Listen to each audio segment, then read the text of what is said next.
John thanks everyone for, the reaction to the Vic Mignogna thing. It's really taken off. And yeah, he's being railroaded for a variety of reasons. Some of it may be just simple jealousy because he's hitting it real big in other fields and they're still stuck to an animated dubs. But keep it up. One of the guys tried posting a link to a petition for Funimation to rehire him. I tried to get that. It might show up in the thing. I'll check again later and see what that showed up. But first, kick off a little product review here. I'm actually getting me some new jammies.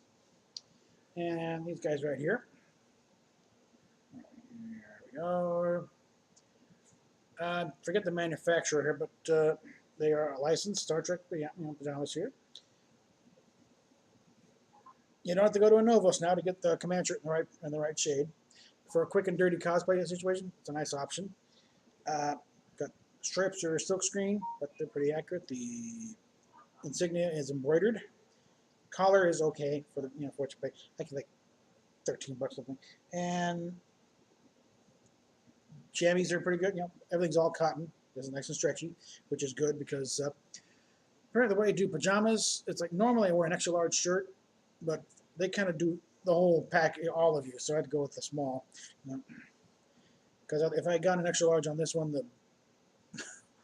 the sleeves would be going 6 inches past my wrist. As it is, they're dead on perfect size wise. I was going to lose the gut, and it'll be fine. But hard to recommend that one because, like I said, quick, dirty, and doesn't cost an arm and a leg to get. So, and that's it. Tomorrow, I finally got the check in for the car, so I'm going to go up to the proper bank, cash it, take an Uber over, get my new vehicle, and finally we'll be mobile again. So, on to tonight's thing, mainly, let's see, ONAL for Charon. Guys, when you're thinking up your titles for episodes, I mean, I think A Penny for the Ferryman would have been better if we'd gotten the point across without having everyone scrambling to Google to find out what the hell is this all about. If you want a lot of long-time fans, it's like, Charon? This got to do with Let That Be Your Last Battlefield? Because that was the name of the planet. No. So yeah, don't get too highfalutin with the titles, guys. Come on, Especially when you're getting so kind of dumb with the episodes. It's nice to see them actually trying a kind of a science fiction concept, but, I think they kind of went a little nuts on this one for, I don't know what kind of thought they had with the Universal Translator. For instance, what was actually happening here? Was the translator making everyone else suddenly speak different languages? Because there's a reason why it's called Federation Standard. Everyone knows it. It's the lingua franca of the Federation, basically old colloquial English. Okay. And they never did touch the thing why Burnham was suddenly speaking Klingon. They're just gonna let that one drop and not go anywhere. And it's just that there's just a bit of weirdness that went nowhere and was totally pointless. And of course, Saru develops another magic ability. He knows 97 languages or something. So even while he's on his hypothetical deathbed, he's scrambling from station to station. It's like, oh God. They can't write anything without somebody being basically a Mary Sue. Or here's your magic character who knows everything. And once you're past that bit of weirdness, then it's like, okay, I don't really mind Tig Notaro's, because I liked her beforehand. But yeah, I'm not sure she's really that good a fit here, but I don't mind it because anytime they can give Stamets some crap, I'm all for that. And they're definitely diving into the thing of, yes, the ship is literally on mushrooms. That's what psilocybin is. It's magic mushrooms. So having her tripping out on that, it's like, okay.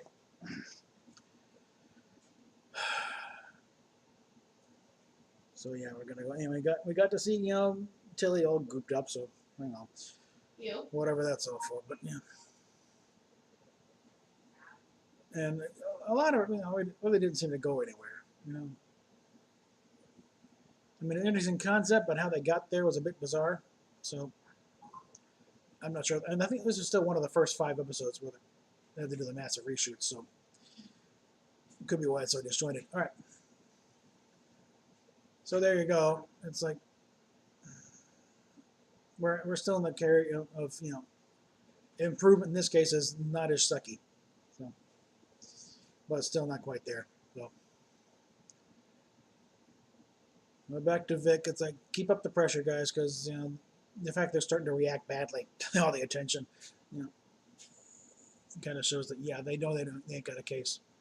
It's all apparently this because one of the comments in the last one. Well, this has been going on for years. And look, what specifically the comment, go back to you is the same thing that really was a bunch of nothing because I saw the video. He explained it. It's like you refused to sign a piece of fan art that showed the character he voiced in some of a homoerotic relationship there. He's got a general rule not signing non-canon stuff anyway.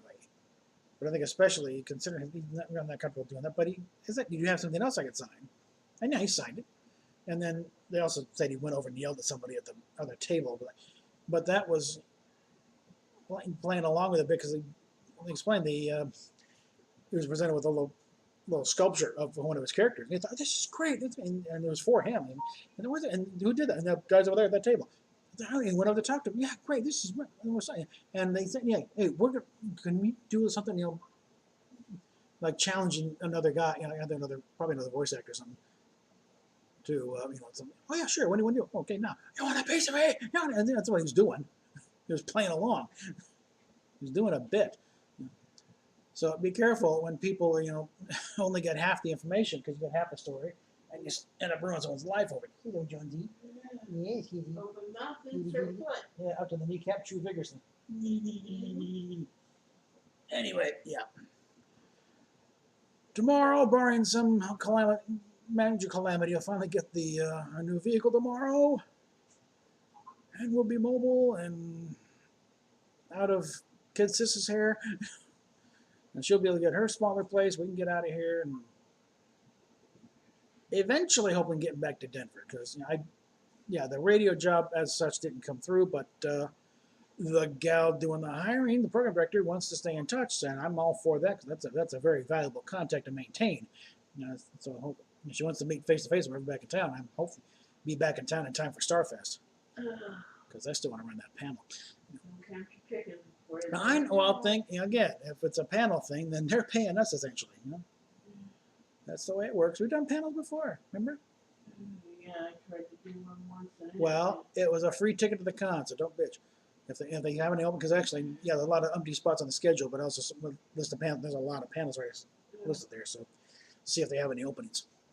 Either way, we can, hope they get back to Denver in time to miss the winter. Yeah. That's my main concern right now. So it's still February, which means it's still crap in Colorado.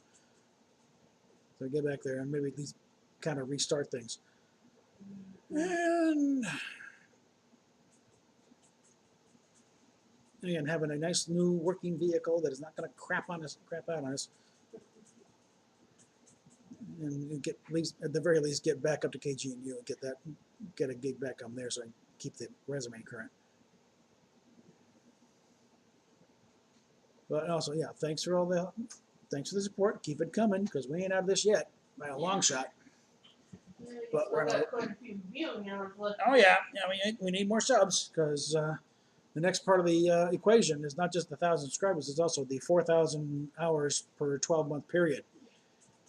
And with each month that drops off, that means we're going to start over pretty much. So right now it's about 3,600 and change. So we need more subs to get those hours up. And that's kind of why I'm tap dancing here to make sure this video is long enough so it actually counts for anything. And then we can finally get going and we get some money going in. So not quite as dependent on, the piddling chance from Cafe Press or Steph's disability or begging you guys for help. So I want to be self-sufficient in this, okay? I know, we'll always need more help, always appreciated. And those of you who are patrons, let me know if you want to be, want to start running credits in these things or you want to stay anonymous because there's only like 5 or 6 here right now. So it'll be a pretty short list. But let me know these things in the comments or message you through Patreon or whatever. And again, speaking of which, PayPal, Patreon down below. You want to join in the fight and keep this going because I think we're starting to kick it off here in a little big time. Yes, there's the cat. His life's about to get more interesting in the sense of he's no longer have another place. But this is a nice vehicle. I'm getting it's a nice 2003 Ford Explorer. Beautiful shape, all considered, not leaking a run. It's clean as all get out, which will come to a screeching halt when I get it. But interior is okay. Well, I'll do a video of it when I get it. But it's not leaking. It runs like a kitten. There's a couple of things like I need to get a new lever for the driver's side seat so I can lean it back on. Make do with a wrench for a while. But it's got the carrying capacity. I can probably load up all the stuff they're going to need to get moving, and we will no longer really be tied down here in Florida. Start. Well, even then, hopefully get back to our regular doctors back in Denver, and hopefully get because I think we lost a little ground on certain areas. Yeah. Which is more about the state of Florida healthcare than anything else, but that's another issue for another time for somebody else's channel. So, PayPal, Patreon down below. We will catch you later.